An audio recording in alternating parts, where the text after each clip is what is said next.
sexy eyes. You look through me as if I wasn't right. Oh no, you didn't. You didn't just walk on through. It's time. Greetings, boys and girls. Welcome to a Monday and the Dragon's Lair Workshop. I know last vlogs I said I probably wasn't going to be doing a weekly update. I'm still not sure if I'm going to or not. And actually it wasn't the last vlog, it was vlog before last. I am out of town on the weekends. This last weekend I only had one farmer's market on Saturday, so we came home Sunday instead of coming home Monday.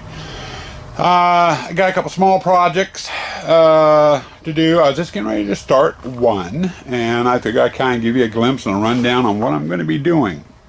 And if you notice there, it's a stand, a metal stand, and what that was for my table saw, which I have over there mounted on my shopsmith chassis, which means I don't need the stand for the saw anymore. What I am going to do though is I have a prop I made a couple years back. It's a variation of the monster in the box. It's a monster in the crypt. In fact, here's a look at it right here.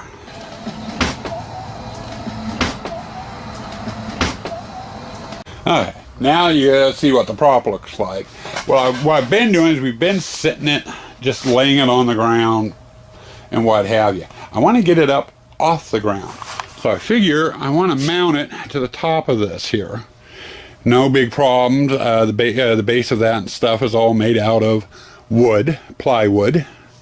So all I got to do is set it up here, mark the holes, drill them, bolt it on, and it's done. But I don't like the look of that basic stand.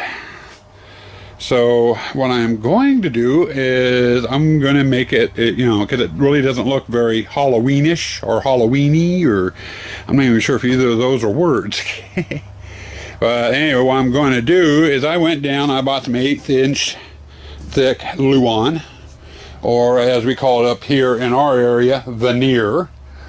And I'm going to cut it to fit 3 sides, the front side and both of the sides over there, this side and this side. And then after I get it on and attached, my fencing that I have had been using for the last couple of years, instead of having finials on it, has some plastic skulls.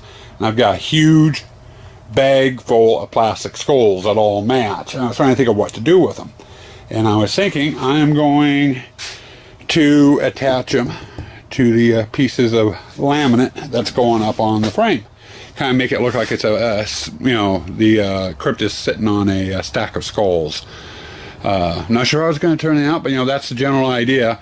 I'm just getting ready now. I've got to get these hooks off the sides, and I've got to get the luan cut and fit. And anyway, that's going to be the project I'm going to be working on. I don't know if I'll get it done this week. I've only got basically about 3 days for building a week now, so I'll get what I can done, give you little snippets and stuff. So sit back and enjoy the ride.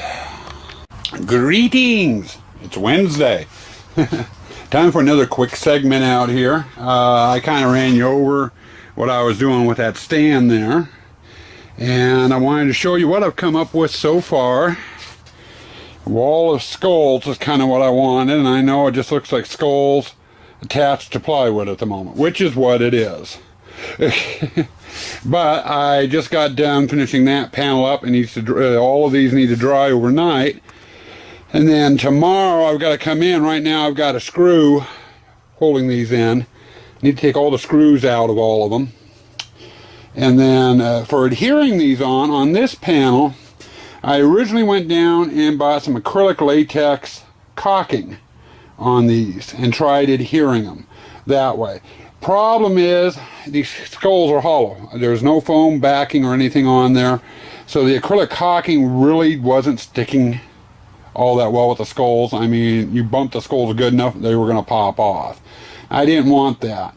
So this last winter, one of the projects I had done, I picked up some extra Gorilla Glue, thinking I was going to need it for that project. Ended up, I had a full brand new bottle unopened after the project. So I figured, well, okay, I got that out, took a paintbrush, and I went around, and what you see here, all this yellow here, is actually Gorilla Glue. And I took a paintbrush, and instead of just doing a dab of Gorilla Glue around it, I painted it onto the side of the skulls, onto the wood, and let it dry overnight. And these things are on there rock hard. I mean, I could probably rip them off if I wanted to, but I'm going to take wood away with it too. They're on there nice and secure. So I need to let these dry overnight. Now, what I'm going to end up having to do tomorrow when I get out here is I got to come through, get all the skulls, all the screws out of the skulls and bones and stuff on all 3 panels. I'm going to come back with some caulking, and I'm going to fill all the holes in so those won't be seen. And then I'm going to borrow Josh from Halloweenville. I'm going to borrow your monster clay recipe. I do like my recipe, but for what I want to do, yours is better suited. And I'm actually going to go in on the wood and maybe build up off and on here and there on some of the skulls with that to give it more of a grout look. You know, I want these to look like someone took skulls, put a slab of cement down, stuck the skulls in it to hold them on, and that's what I'm going to do with the rest of the boards. But you know, before I can do that, like I said, I got to get the screws out of them.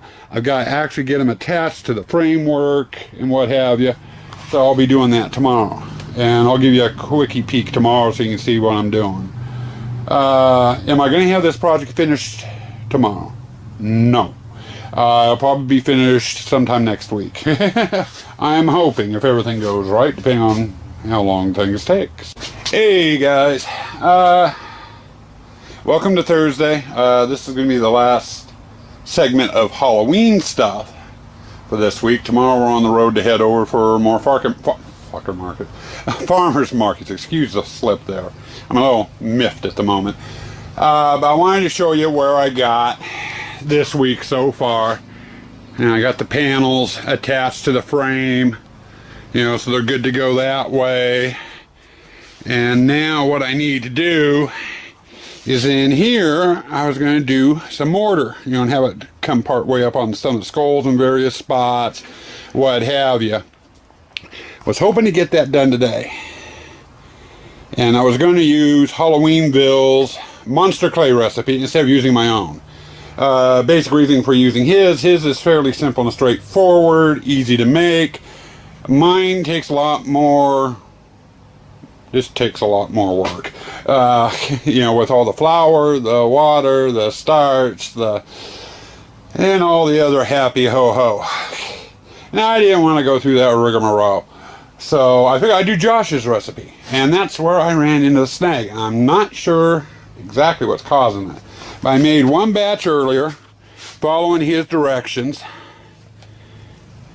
And as you see here, you know, I let it soak like he did, in hot water like he did. I broke it up like he did. I added, in fact, I even added extra glue and extra joint compound to it. You know, because the rolls of toilet paper I was using, 2 rolls ended up equaling about the same amount of his as if he had done 3. So I added 3 cups of joint compound, 3 cups of glue, and it's not coming out as a paste at all. It's coming out as chunks, which will not stick to that.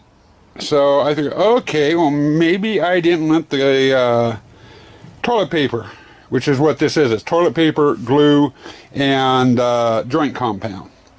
And I was thinking, well, maybe I didn't let that paper soak enough and let it, you know, break down enough. So I set this one off to the side, and I did let this sit about 35 minutes or so. It soaked in the hottest water I could get, short of boiling it on the stove. This one, I repeated the process. I let it soak for about 2 hours.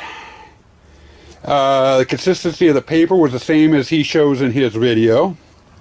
I put in 3 cups of compound, 3 cups of glue. And this one's coming out chunky beads.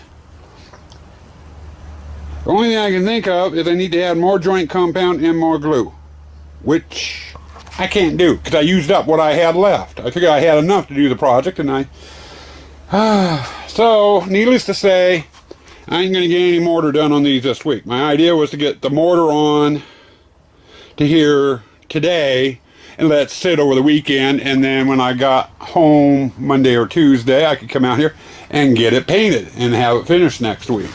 You know, I figure 3 days in an 80-degree garage, the monster clay ought to dry. Ain't gonna happen. What I think I'm gonna do, I think I'm just gonna say the hell with it. I'm gonna trash these, and I'm gonna go, those 2 bags over there, cellulose insulation. I got a full bag and a part bag, more than enough than what I need to do here, and I'm gonna use my recipe. So, and you know, like I said, Josh just took less materials. I didn't have everything I needed to do my recipe. I didn't have the starch and stuff that goes in it. So, so Monday, when I get home, I'm going to have to go down and buy glue. I'm going to have to buy joint compound, and I'm going to have to pick up more dry starch and make me up some more liquid starch. So I'll probably switch over to my recipe. Another reason for doing Josh's too is mine's for heavy duty applications. It comes out rock hard, and even once it's dry, it's awfully heavy. And I wanted this thing lightweight just for storage and everything else. Josh's recipe comes out, though it gets hard enough to where you can sand it, it's very lightweight, and I wanted that for this prop. But with the hassles I'm having with it, I think I'm going to switch over to mine, because I know mine works. Even if I goof up on one of the ingredients, it still works. Josh's, Halloweenville, if you watch this, I'm sorry. I'm not a happy camper with your recipe at the moment. So, anyway, I'm going to let you go. I don't know if this is going to be the last segment or not. I might do a couple of segments over the weekend showing the farmers markets again. We've got Kent Farmers Market on Saturday, which you got to see last week. And then Sunday, we start our second market. It'll be opening day for that market. We're doing Auburn Farmers Market. And I might take some video of that. It's a new market for us. We've never done it before, so I need pictures of it anyway, you know, to add to my files. So I'll probably get some pictures of that. And probably attach them to the end of the vlog. But since this is going to be the last Halloween segment, I'm going to say, stay spooky out there, people. Hey guys, welcome to opening day of the Auburn Farmers Market. Figured I'd give you guys a little bit of walk around video footage. Figured I don't have much Halloween stuff up on my vlog this week, so I figured I'd give you a little bit of something. Friends of ours from Yakima Valley, the Imperials with Imperial Garden. Some great tie-dye stuff.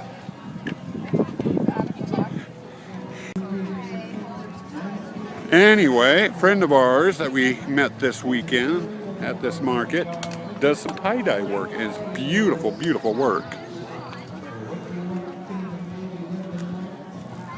In fact, here's the artist here herself. What's the name of your business? Panda's Treasures. Panda's Treasures, and you have a Facebook account? I do. It's Panda's Treasures, a Facebook/Panda's Treasures. Okay, great. Make sure you stop by and see her. Some beautiful work. Thank you.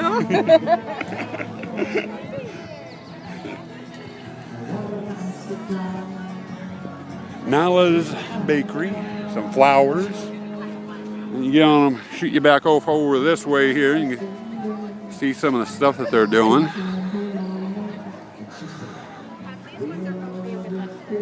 And then we got a bake sale going on today for charity. Some more produce over here, organics. Some flowers. This is a little bit smaller of a market than what we're used to on Saturdays over at Kent. But this is our first time here. And from what we're seeing, it's a really good, very well-ran market. Really, really good variety of stuff.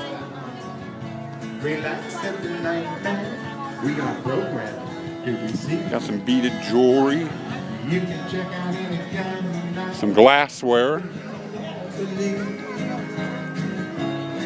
And then one thing they're doing today with being an opening day, they have the Kiwanis Club down here, and they served breakfast this morning, and then they're serving hamburgers for lunch today, and they've been doing a whopping business down here. We got some fresh strawberries, more flowers, some beautiful dresses and stuff down here too. A lot of very creative people, all homemade items. And we got some homemade pastas. Got some more jewelry in the back there. A friend of ours from Kent's down here. And again, more jewelry. Lots of jewelry down here, lots of flowers. Ooh, some coffee cake. Now that's looking good. Then we got natural honey down here. And we got some soaps.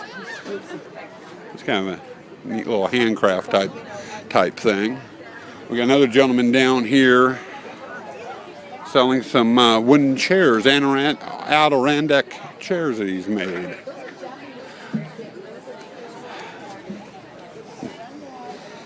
Now these are the people that made the market possible, and they've done a very, very good job this season setting it up. We've got hot dogs. They've been smelling delicious all day long. Another thing I wanted to show you guys too is the Auburn Farmers Market every year has an artist rendition that they do, fresh every year, for the brochure that they put out. And I found out today it's done by a local high school students. And they've got their front pages for next year's farmers market out here for us to vote on. And whoever wins, their artwork will be featured on the front page of the market guide for next year. Oh, you're fine. Go ahead. I'll just raise it up and over.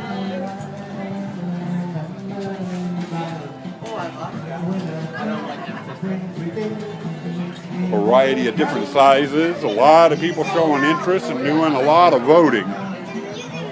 Oh, yeah, I got a little too close that one, so I'll pan back and re-show you here.